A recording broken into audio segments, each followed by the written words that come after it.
Hello everyone, my name is Harman and today I will be presenting on stress management. So let's get into it.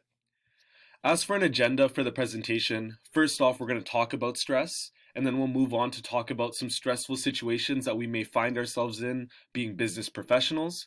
Then we'll talk about how to manage these stressful situations and finally some de-stressing activities that we can all take on to decrease those stress levels. As for stress, it's an emotion that comes up with the several responsibilities that we take on in life, and everyone has different stress drivers. Likewise, everyone has their own ways of dealing with stress, and some of these may be more effective than others. From personal experience, I've seen people deal with stress by eating, isolating themselves, or even ignoring the stressful situation. This can lead to lost opportunities, relationships, and even a loss of your job. And this is why it's so important that we find ways to manage our stress effectively.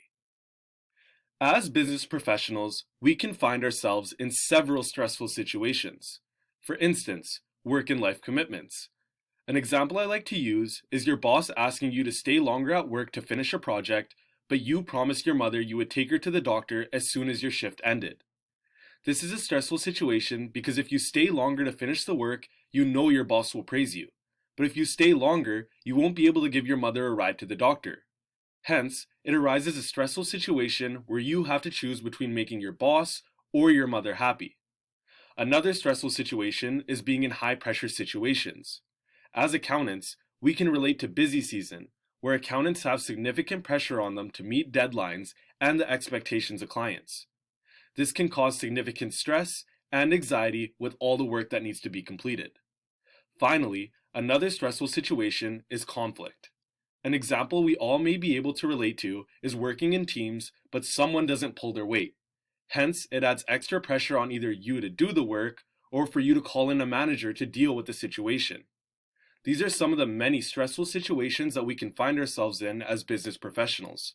So the question is, how do we manage these stressful situations?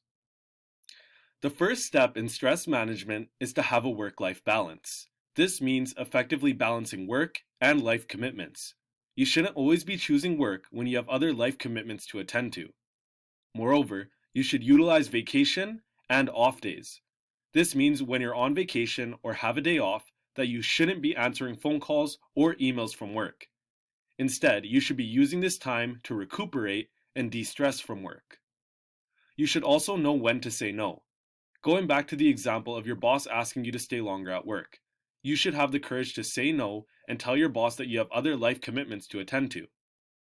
And finally, it was found that employees are less stressed out when working from home, because it's an environment where they feel more comfortable. Hence, you can ask your employer to work from home if it's possible.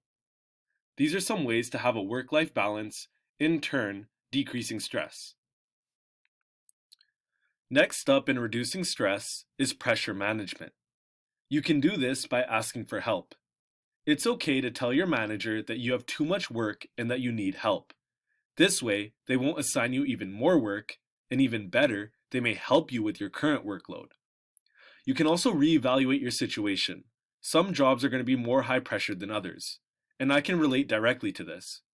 I chose to work at a mid-sized firm compared to a Big Four firm because I knew that a bigger firm with more pressure would make me way too stressed out.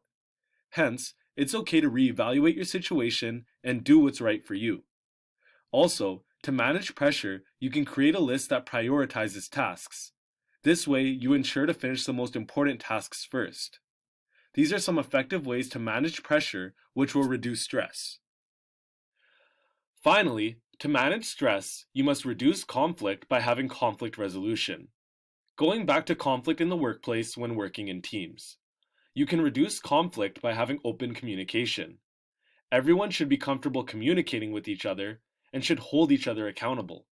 Setting guidelines in teams on how everyone should be acting is a great way to decrease conflict.